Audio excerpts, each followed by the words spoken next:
Good morning, everybody. It's Stephen here for the Idiot Quilter. Welcome to my weekly episode. This is episode number 247 for Tuesday. It is Tuesday, January the 9th, 2024. I was concentrating so hard on getting the year right because, for the first few weeks into January of a new year, you're always talking about the year before. So I forgot what day it was.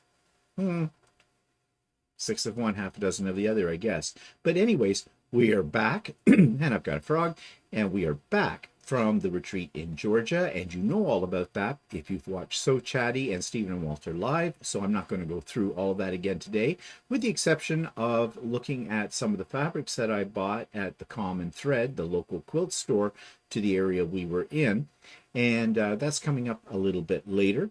And let's just jump right into what I've been working on. And here it is. I started this, I actually prepped it before we went to the Georgia retreat. And I had all the pieces cut and I was putting it together. Now, it looks pretty good. I finished it up last weekend. I haven't quilted it yet. It looks pretty good. However, there were problems with this. Now, this is a really simple pattern. I mean, all the blocks are the same. You're just changing the color to give it that sort of gradient look. I'd had this fabric for a while. It's called Color Collage, and the name of the pattern is Color Collage as well, and it's by Northcott. There shouldn't be any problems with this. It's basically flip and stitch procedure on the corner pieces. But my blocks were coming out different sizes.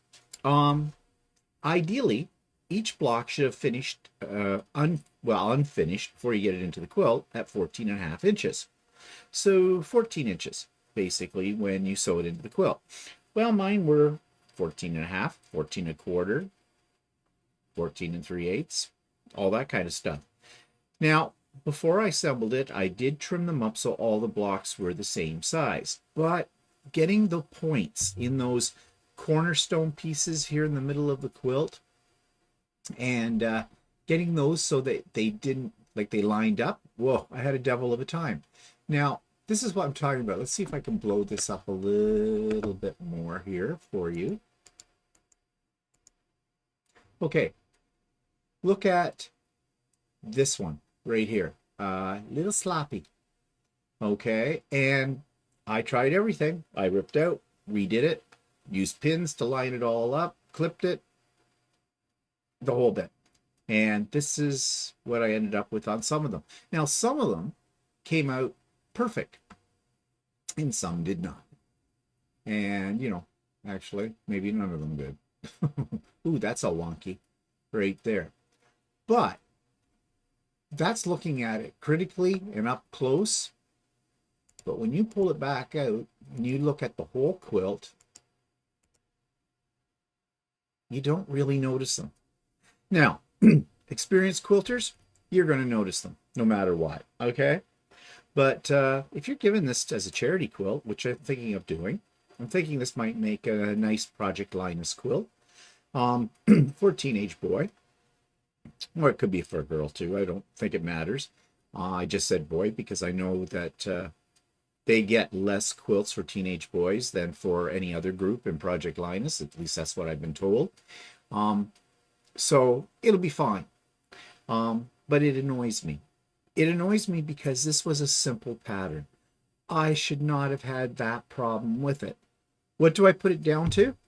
Well, basically distractions. I was having such a good time at the retreat, and while I was doing these blocks, that I think, basically I got a little sloppy. And that frustrates me. But, the trade-off was I had a good time at the retreat. So, I can live with this. And that's what I am going to do. I will live with this. Now, how am I going to quilt this?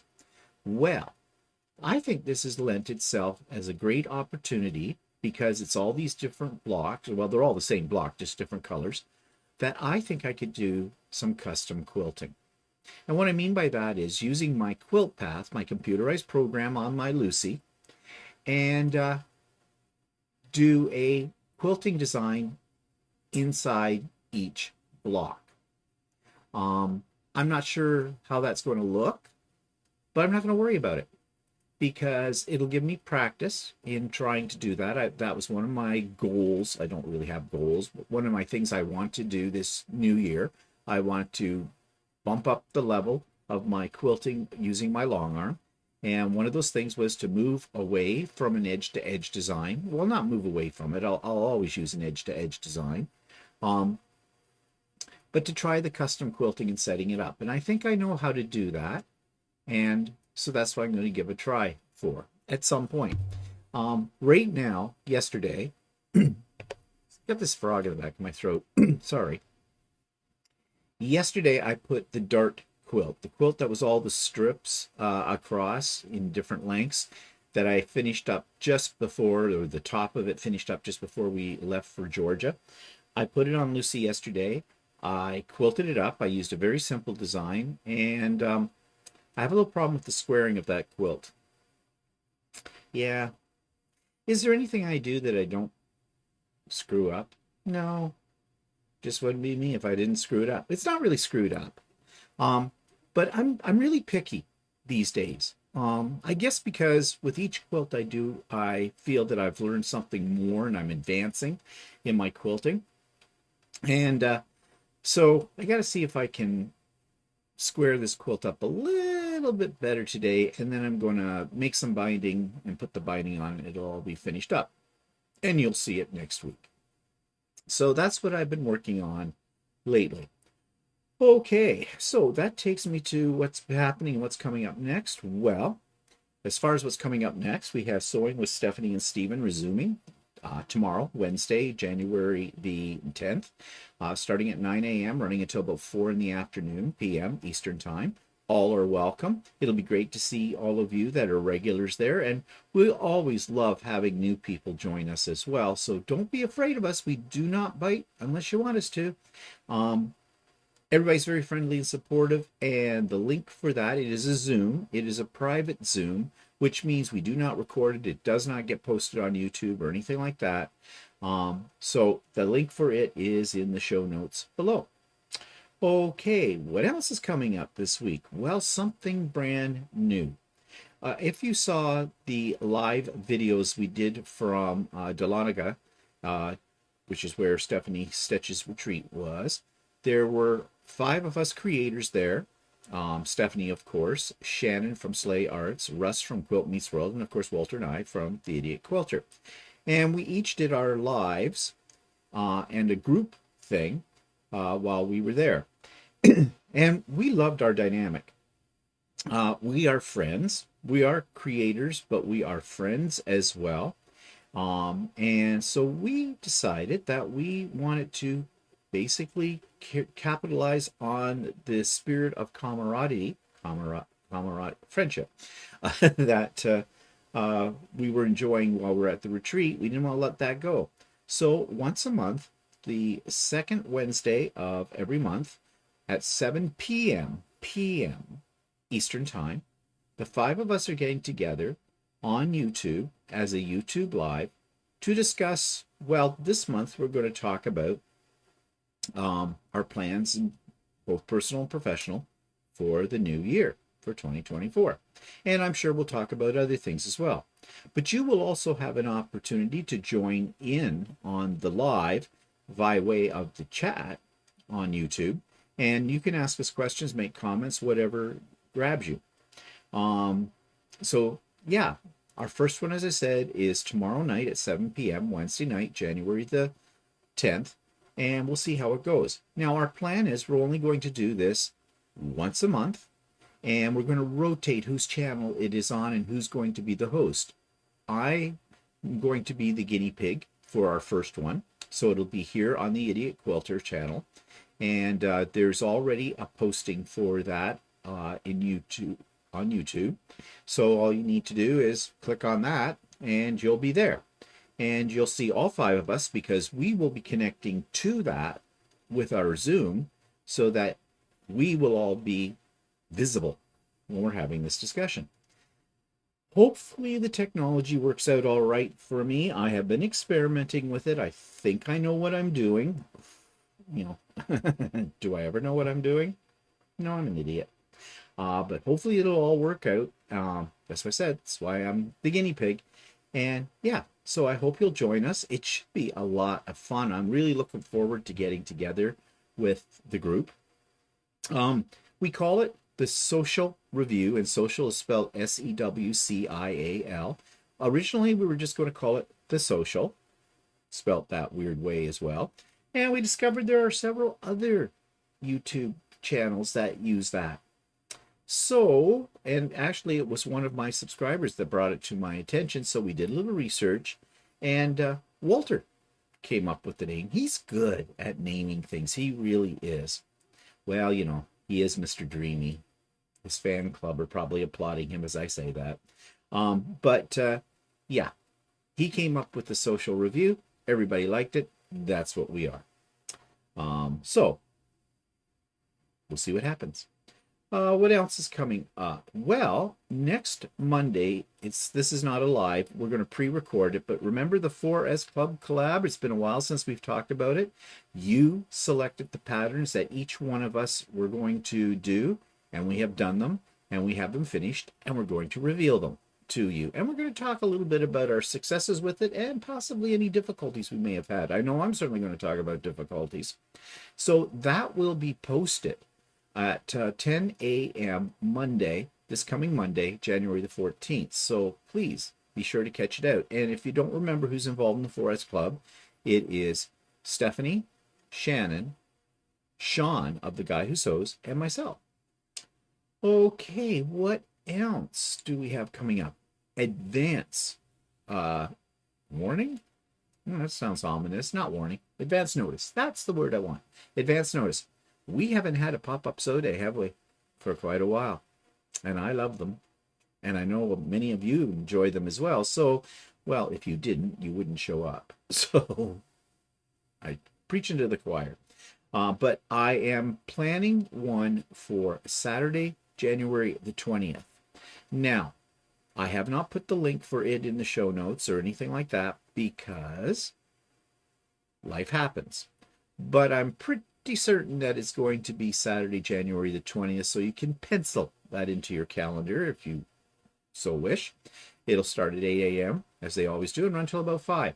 Walter will not be joining us because he's off to his own sew day with his cronies, with his other sewers of garments at the club. So, yeah.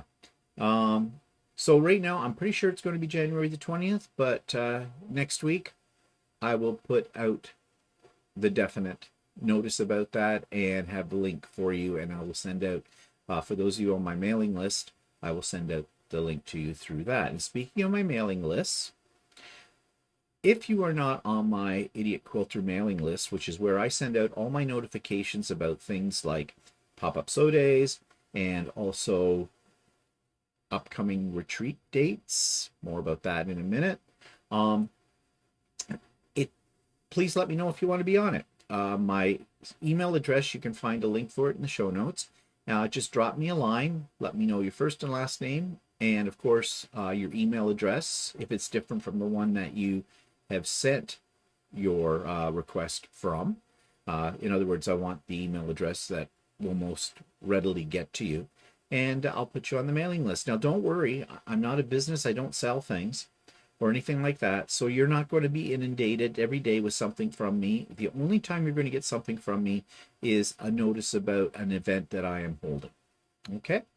So let's see. What else? Well, what happened in the past week? Well, we had a men's sew day on Sunday. This past Sunday. I run those the first Sunday of every month, starting at 8 a.m. Eastern Time, run till about 3 p.m. Eastern Standard Time, open to all men who sew, quilt, or otherwise. We don't have a large group, okay? And I have to say, I've been debating, and you've heard me say this before, whether or not I should continue doing this, but I enjoy them. There were maybe 5 of us in total at the last one. I have about 14 names on the mailing list, but only had about 5, and that's all I've seen to average over the last. That would have been the 3rd one that I have run. So, yeah, men's sew days are different from regular sew days that I have or pop-up sew days. Yeah, because there aren't any ladies involved. And I hope this doesn't sound sexist, but there is definitely a different feel. I'm not saying it's better, I'm not saying it's worse. It's just a very different environment than when there are a majority of ladies involved. Um, and as men, we kind of enjoy it. Yeah. It would be nice to have a few more men, but you know, male quilters and sewers, although there are many, many of us out there, um, men tend to be more isolated creatures, I think. I'm not. I need the presence of other people around me when I'm sewing. And that's why I'm going to continue the men's sewing day. Whether there's 3 of us, 5 of us, 10 of us, it doesn't matter. It's company while I sew. So, yeah. So if you're a man and you sew or quilt, um, watch for the link. It's a Zoom. It's a private thing. A Zoom link in the show notes just before the first Sunday of each month. And of course, I have a mailing list for that as well. And if you'd like to be on that mailing list, you know the drill. Okay, what else? Well, I don't know if this is exciting or not. And basically, unless you're a member of the Canadian uh, Quilters Guild, um, you'll probably never see this.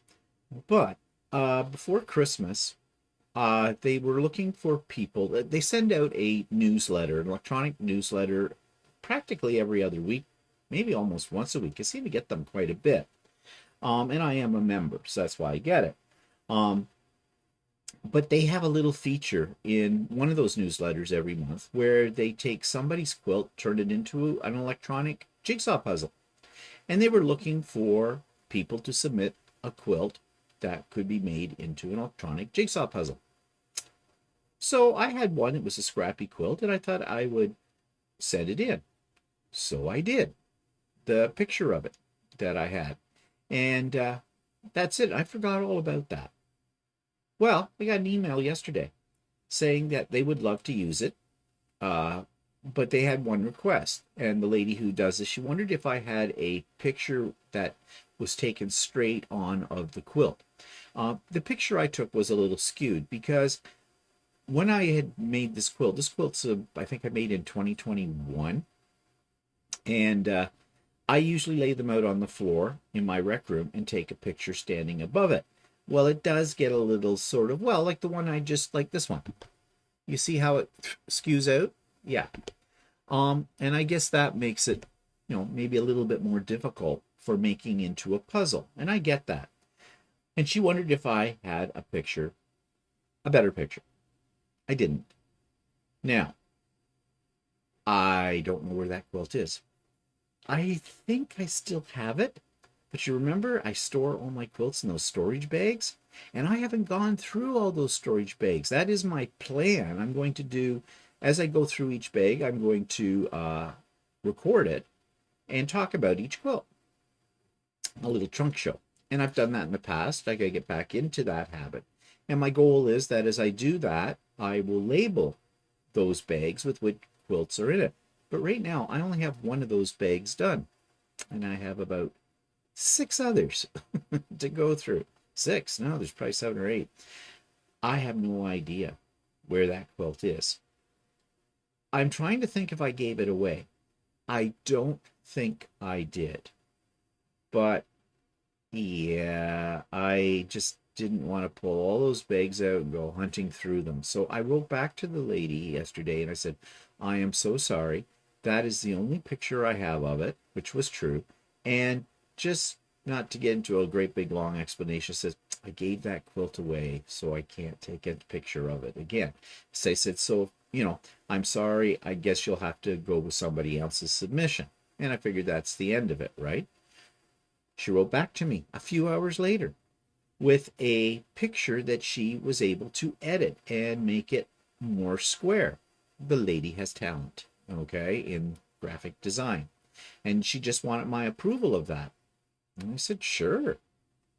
I mean, I'm sorry I put her through probably a long time. I'm a little flattered that she would spend that time to make that she really wanted to use it, that they really want to use it for this, which makes me also feel a little guilty that I didn't put more effort into looking for it.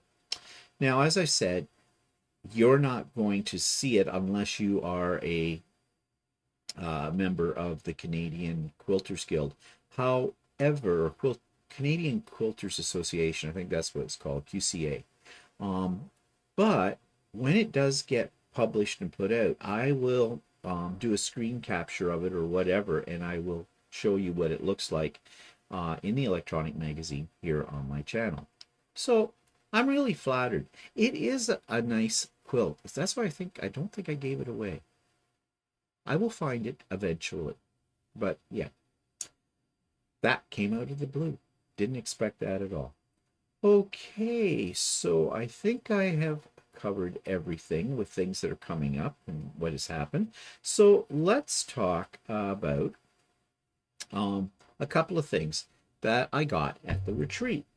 Now, I've mentioned these before, but I'm going to show you a picture of them because I want to talk about the history of these. And these are the slide lock rulers by Felon and Matt of So Be It Quilts. I've had my eye on them. They look like a great idea, and they are extremely expensive for me as a Canadian. Um, they're expensive rulers, but then rulers are expensive in American funds. But then I have to pay shipping, the exchange rate, and the whole bit.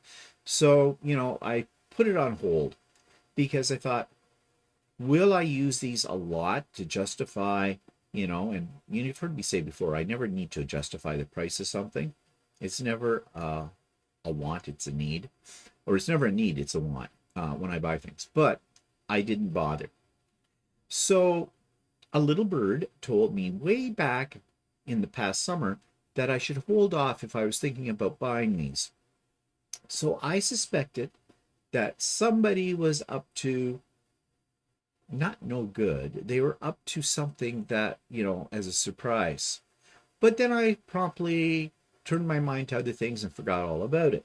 When I got down to the retreat, Stephanie gave me a box, a sealed up mailing box, big one, and said, "This is from one of your subscribers and they want to be anonymous." And I knew as soon as I saw the box what it was. And it was one of these rulers, the big one. And I said, "Oh no, no, no, no, no, no. This cannot be anonymous. I need to know who this person is because I need to thank them profusely for this gift." And so I had to twist Stephanie's arm. And I finally got it out of her, and I know who the person is. Now, I'm not going to say the name of the person here because I'm not sure if they want me to, but that person knows who they are, and I've sent them off a thank you note as well. And I want to publicly thank them again because when I got home, I did not open the box at the retreat. I opened the box when I got home from the retreat and found that there was not only one ruler, but the other size of ruler as well. This was extremely generous. Now, on So Chatty, I think it was on So Chatty, yeah, I read the explanation of how these rulers got to me. And this makes these even more special to me because of the story behind them. Originally, this person had already owned these rulers, was not using them, and heard me say that I would like to give them a go. And they decided they were going to gift them to me. And they sent them to another person, another creator, who had had plans to come up to Ontario, to our end of the woods, and surprise me around my birthday in July and bring those as well with them.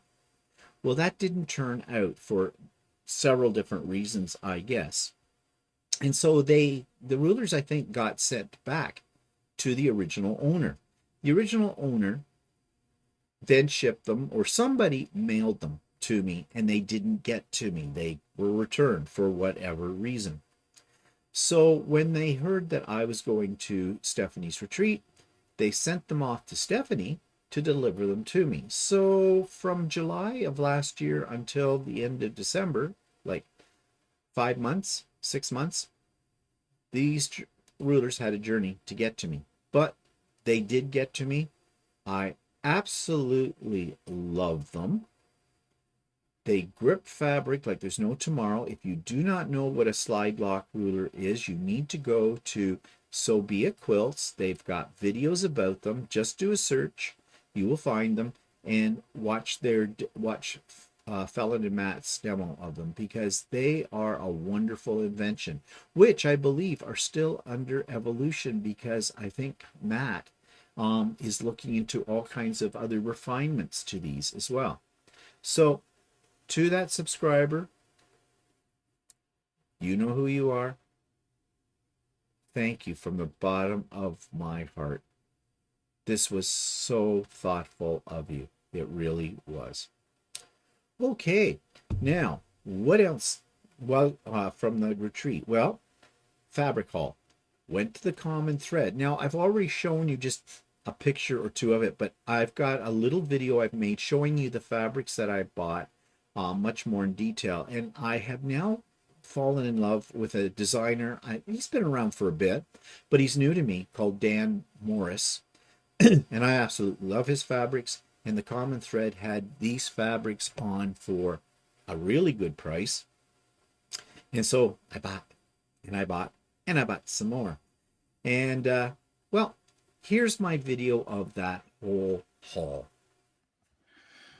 Okay, so I bought a lot of fabric when I was at the Georgia retreat, Stephanie Stitch's retreat, and I thought I'd show you what I bought. It's a little awkward with this camera setting to do that, but what I'll do is I'll clear some of this out and I'll show it to you in groupings. Okay, the name of the store that we went to was called the Quilt Cotton Thread. It's cotton thread. It's in the DeLonga,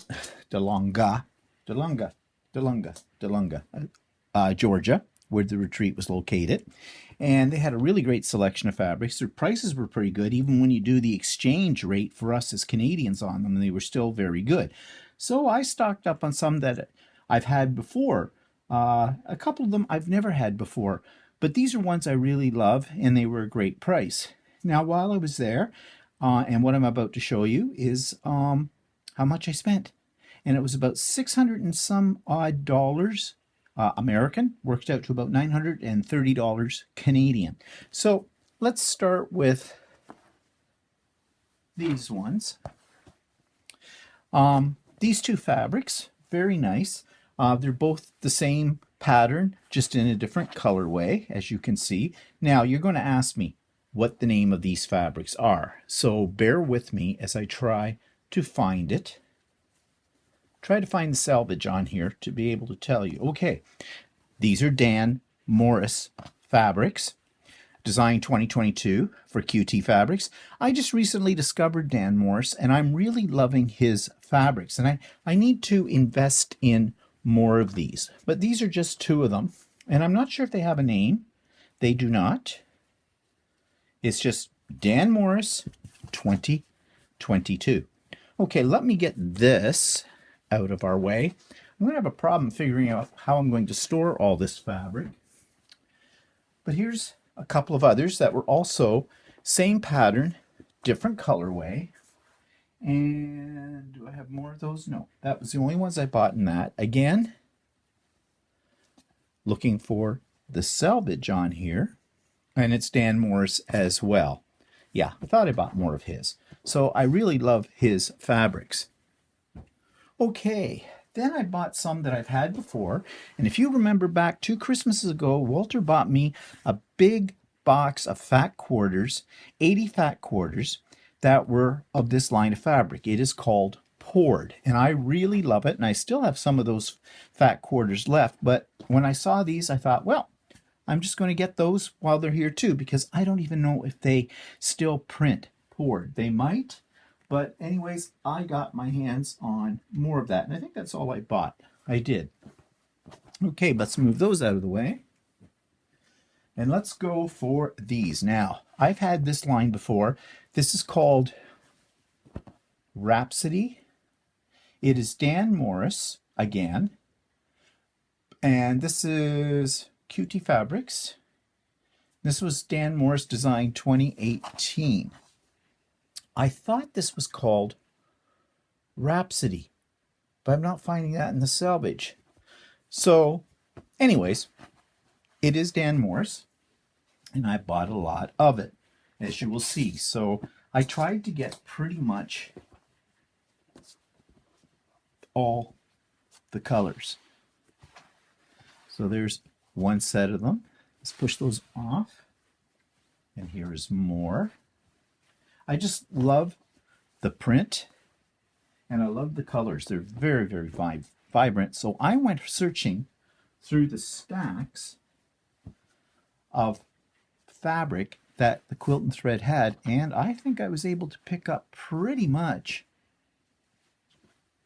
I'm just showing you this again, pretty much every colorway in this. Now you're going to say, what am I going to do with it? Well, I actually do have a project in mind, so stay tuned. I'll talk more about that on another episode. All right. That is another one in that set. And another one in that set. So I bought a lot. And then these are kind of the odd men out. I don't usually get too much into florals. I will with Kate Facet, but generally I stay away from them. But I love the shade of blues in this particular fabric. And it is, oh, well, guess who? Dan Morris, Design 2022. So, of course, that's why I was attracted to it. You know, when I shop for fabric, I don't look at designer names. If it's pretty, I like it, I'll grab it. And this one is also Dan Morris Design 2023. So, very recent. So that's more Dan Morris. Goes in the Dan Morris pile. And then this one's the odd man out. I think I may have some of this in my collection or similar to it. This is by Benartex, and it's by Paula Nadelstern, Nadelstern. And as I said, it's by Benartex, and it's called Where in the World. And I think, you know, this is reminiscent of Tula Pink, I think. And you know, I'm not a big fan of Tula Pink, but this definitely caught my eye. Now, it's not Tula Pink, as I said. So, yeah, I did a lot of purchasing. The quantities I bought, most of these are 2-yard cuts. There were a few of these fabrics here that were by Dan Morris that I got the end of the bolt with those, because they came to me and said, do you want the rest of it? And I said, sure, I'll take the rest of it. Now the question is, what am I going to do with it? I have ideas, but you'll have to stay tuned for those. Oh yeah, before I turn this off, I did buy rotary cutter by, what do they call it? Quilter Select. I'd heard a lot of good things about it. Not sure whether I like it or not, but that will be on a future episode, or maybe on this episode. Actually, why don't I talk about it right now? Here's what it looks like. I have it handy. I discovered that I was not using it right. One of the ladies at the retreat, I said, well, it's a bit awkward. You push this button in, you push it down, and have to hold it in, and then you have to push the button again. Well, no, actually, when you go to cut, you just tap it, hold in that button, you have the blade, and when you're done with it and you want to close it, just tap it on the other side and it closes. It's got a good weight to it, but I don't know. There's something about it that I just not comfortable with. Maybe it's because I haven't used it enough. I love my Olfa.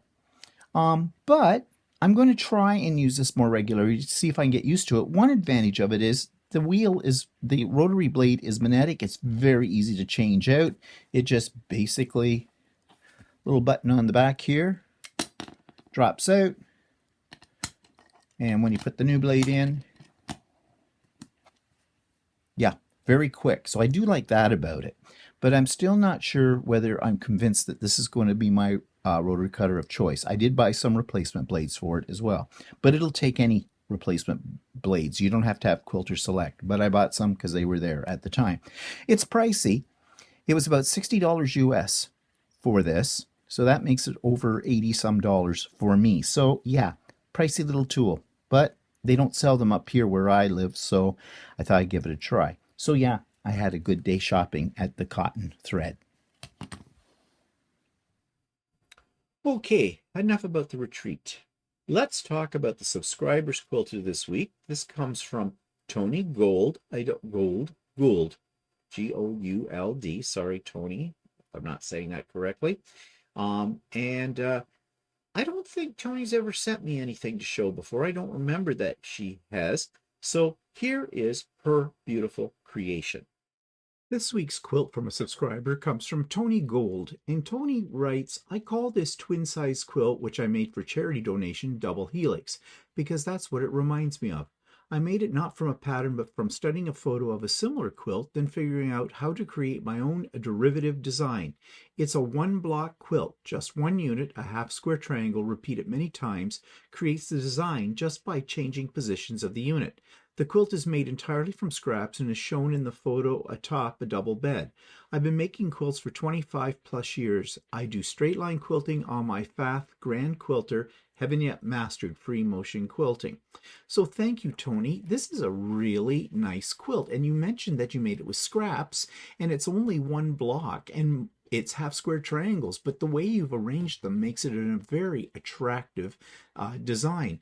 And you can definitely tell that you have a lot of skill as a quilter, and even though you just did straight line quilting using your domestic machine, it is still very, very effective.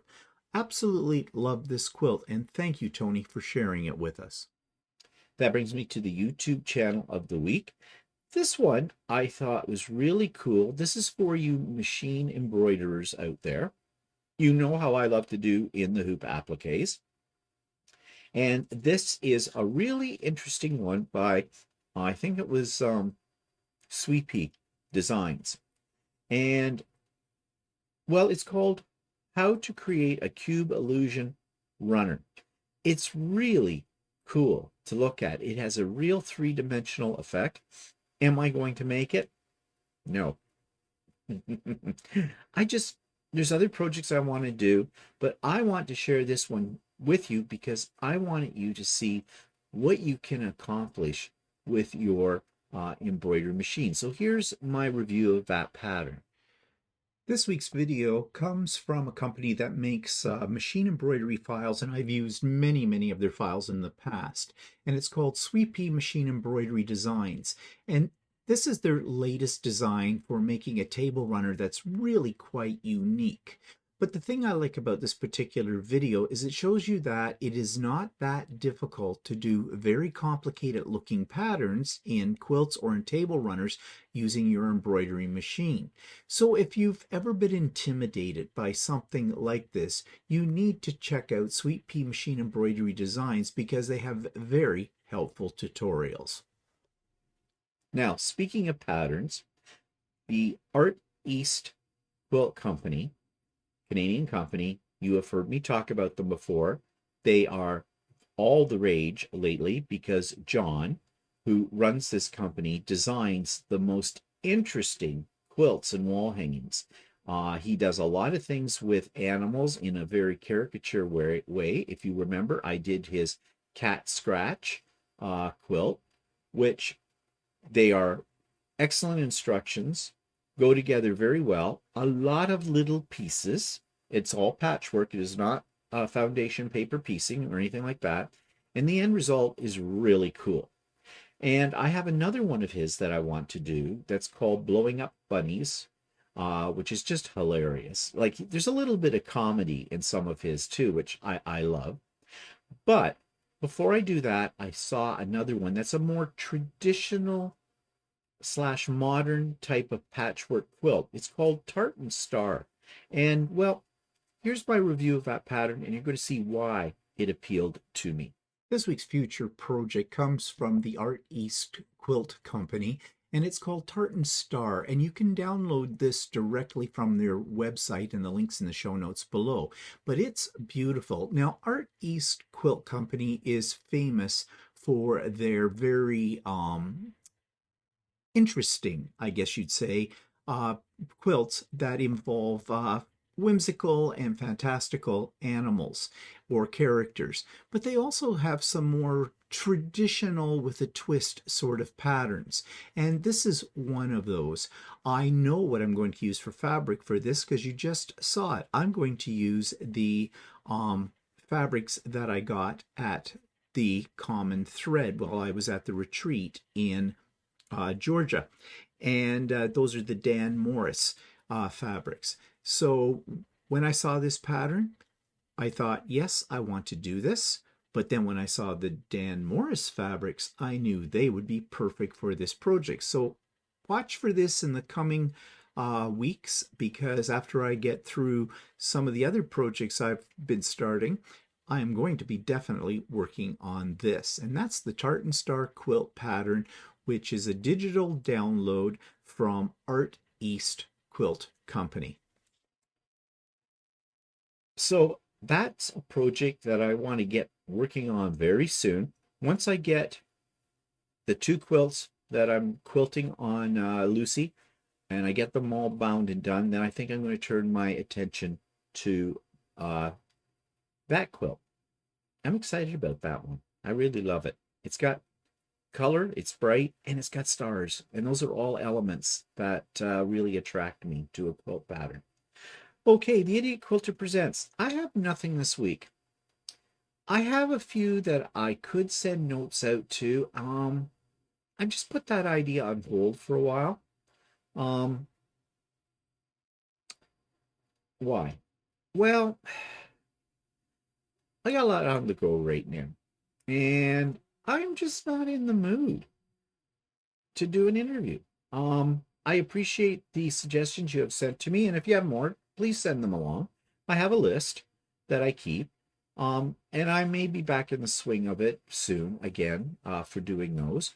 But right now, there's other projects here on the horizon that I want to turn my attention to, and you can't do everything. And I'm really not sure whether or not the interviews are really appealing to a vast audience or not. There are a lot of interviews happening these days. It seems like every creator's got an interview with somebody. So right now, I'm just putting it on hold. Not saying that I'm not going to do another one in the future. I'm just trying to get myself caught up on a few other things. Okay, that takes me to the online quilt store. Now, this is a kind of an unusual store. First of all, they are a brick and mortar store with a presence on the web. However, their online store, you can't order things from it. You have to email them or call them in order to place an order. Now, they are a store that I believe was originally, anyways, run by Mennonites, which are, if they're not familiar with Mennonites, they are sort of similar to Amish people. And I have been to the store. It's in sort of a rural area north of the Kitchener-Waterloo, Ontario area. It was a great store. You couldn't beat their prices, for sure. And they had lots of really nice fabrics. The one drawback is you're not going to see all that they have to offer on their website. They do show some very interesting, very beautiful fabrics on their website that you can order. Now, I think that those are probably the main ones they're selling, and I think it changes all the time. But as I said, you can't order online. You have to call them and place your order or email them about that, which, in my way of thinking, in this modern day and age, that's kind of a cumbersome way to go about it. But the prices are good. The selection has some very nice fabrics involved with it too. So anyways, here's what I'm talking about. This week's online quilt store actually isn't an online quilt store per se. They basically use their web presence to show you what they have available in their store. Now, it's always changing. This is a really small shop, and it's in a rural area north of the Kitchener-Waterloo area, and I have visited it before. But the thing I like about this store is that it is run by Mennonites, and the fabric that they sell is very reasonable in price. And although it's a little out of the way, if you're in the area, you should visit it. And it's called Ian's Cloth and Creations. And you can see here there's a picture of the building. It is an old building, and it also serves as a post office outlet for the area as well. Their store hours are very nice, actually. I mean, they're open almost every day of the week, with the exception of Sundays, and they're open from Monday to Friday from 8:30 to 5:30, and Saturdays 9 to 3. A lot of quilt stores don't have this extensive hours, I have found. Now, if you go down a little bit further, they do sell sewing machines, and it's Fath is what they primarily deal with, which is in itself somewhat unusual too. If we check out their About section, you can see that they are a young couple. They're working for her mom in the past 9 years. It's taught her how much and what I want to take, what I've learned and built on. And it talks about all of the ladies that are involved with this store as well. They do have classes as well. And these classes, of course, are in person. They have 4 to 6 people, and basically they list here what they have. But you know, if you're learning how to sew something from someone who is a Mennonite, then you are going to learn very true, fast, time tested techniques for quilting. Again, it may not be for everyone since they are not really local to almost anything. But if you're in the Kitchener-Waterloo area or Guelph area of Ontario, I am sure it's much closer and easier for you to get to and would be probably well worth your effort. And you can see they have a wide variety of classes coming up this year. So what about fabric? Well, as I said, you can't order online from them, although you might be able to give them a call and tell them what you want, and they might be able to ship it to you. I don't know for sure, but their telephone number is published at the top of the page. Now, under new items, you can see what they have.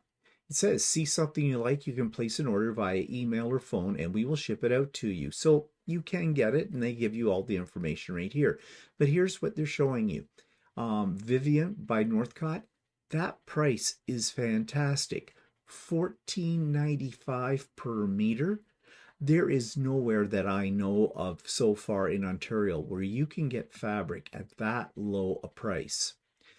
They do have fat quarter bundles as well of many of these, but look, it's just fantastic.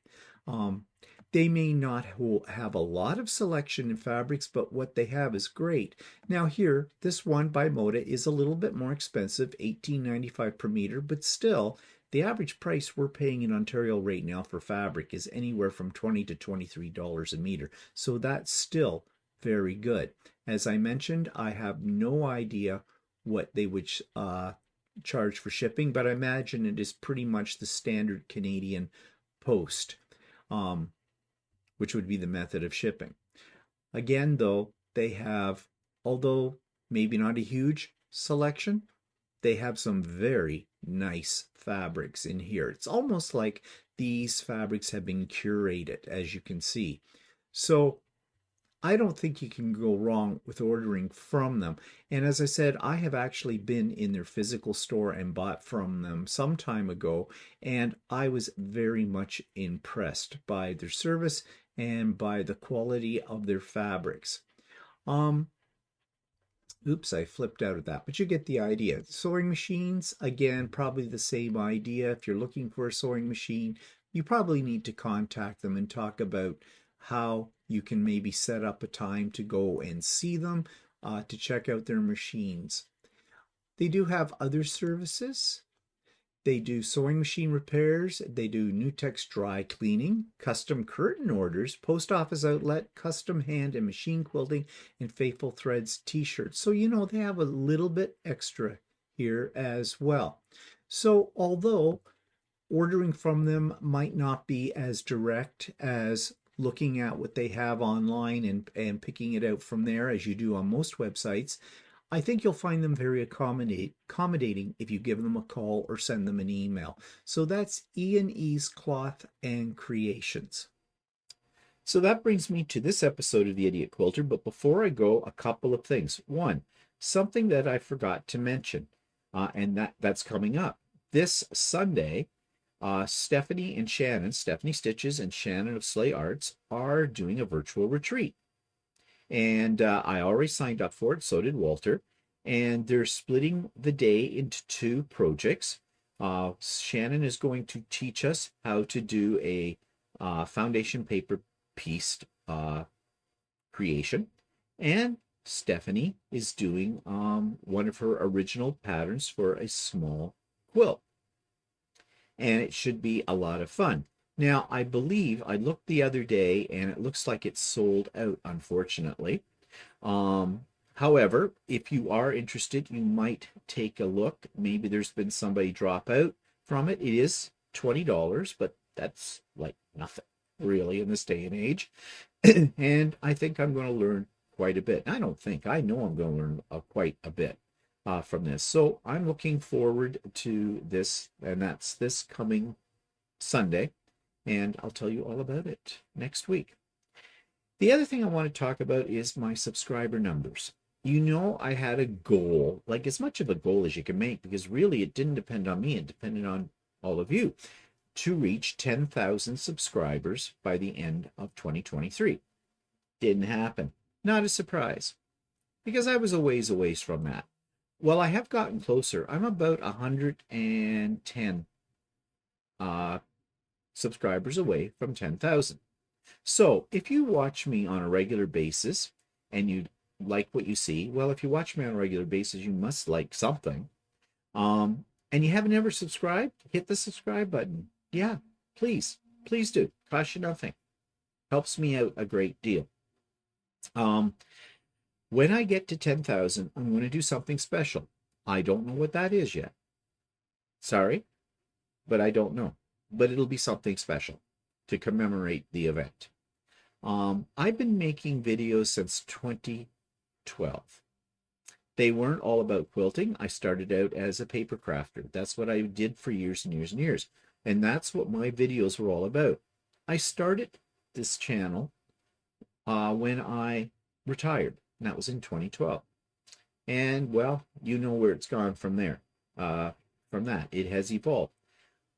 But it has taken me 12 years, 12 years to get 9,890 subscribers. Yeah, 12 years. You can't say that I went viral on that.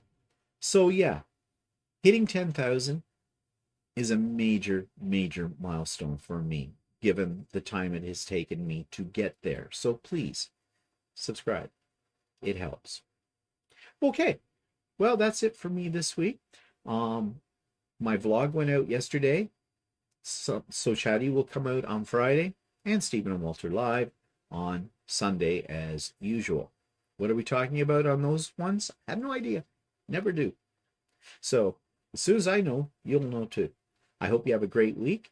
I hope to see some of you on Sewing with Stephanie and Stephen tomorrow. And in the meantime, go make something that makes you happy, and Happy New Year. Bye, everybody.